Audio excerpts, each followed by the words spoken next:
Here's the care instructions for the Pothos N Joy. Now this is a hybrid of the regular pothos, the golden pothos. You might know it as like devil's ivy or a money plant. There's a ton of different names it goes by. But anyway, this is a different hybrid. This is a recent hybrid, the Pothos N Joy. It has much more variegation, and it's actually a more white variegation, which is pretty cool and highly sought after. And that's going to come into play when we talk about the light, because we know that the golden pothos is extremely low light tolerant.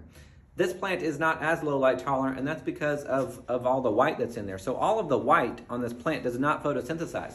So we want to give this plant bright light in order to let the parts of the plant that are photosynthesizing sort of max out their efficiency. So for example, this leaf is probably like 50% or so white, which means only about 50% of the leaf is actually working. So all of the white is just, the plant is having to work to keep that whole leaf alive, including the white part, but they're just kind of freeloaders, you know, they're energy suckers. So put this baby in bright light, and that's how it's going to do really, really well. It doesn't need to be like right in a really hot window, but bright light nonetheless.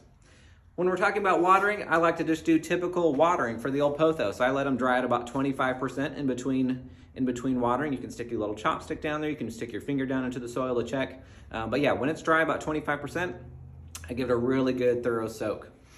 Next, let's talk about repotting. I always do repotting in the springtime. It's a good indication when the roots are coming out the bottom that it is time for a repot, and I just go up one size larger. So for example, this is a 4-inch pot.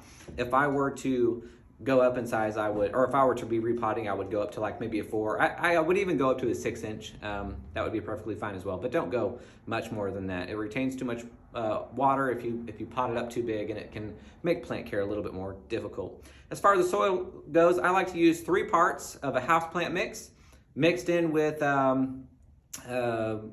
well-draining mixture like orchid bark or pumice stone or perlite, sand, something that's going to help the soil drain. So we have 3 parts of a well-draining mix. You could even do a 1-to-1 ratio if you really want to, if you want to really avoid the soil staying too wet for too long. Totally up to you. Either of them works. I know a lot of growers will use a more moisture retentive mixture just so they don't have to water as often. If you're not worried about watering often, then go with the 1-to-1 ratio. It's always a safe bet for these plants. It is a trailing plant, so it will sort of cascade. You can also stake these. They do have aerial roots. You can kind of see an aerial root there sticking off the side. So if you want them to climb, they will climb as well. If you want to fertilize, do so during the spring and the summer months.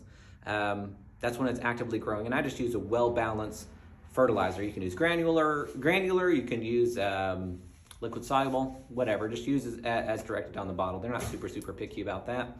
But that's going to do it for the care instructions for the Pothos N Joy. A very cool pothos to add to your collection. If you have any questions about this plant, make sure to reach out to me on Facebook or Instagram. You can leave a comment in the section below, @Tanner the Planter, whatever it is.